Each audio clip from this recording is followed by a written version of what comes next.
vous a parlé hier du scandale Orpea, vous savez, ce gestionnaire de maison de retraite privée pointé du doigt dans un livre à charge. On a voulu savoir ce que coûtait réellement une chambre dans un EHPAD. L'action du groupe a perdu près de 50% depuis 3 jours et la parution des fossoyeurs n'a rien arrangé.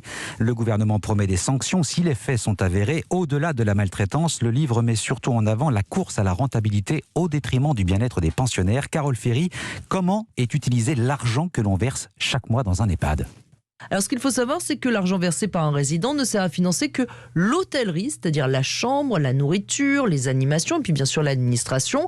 Les soins, eux, sont financés par l'ARS, l'Agence régionale de santé, et parfois par le département. Donc forcément, c'est comme dans un hôtel traditionnel, le prix dépend de la qualité. Vous payez plus cher quand les nappes sont en tissu plutôt qu'en papier, par exemple. Vous payez aussi forcément plus cher à Paris qu'en province. Et au final, le coût peut aller de 2 000 € par mois en moyenne en province, à plus de 10 000 € à Paris. Avec une majorité d'établissements à but non lucratif et des marges variables pour les grands groupes privés. Orpea, par exemple, a réalisé 233 millions d'euros de bénéfices en 2019, Korian 136 millions.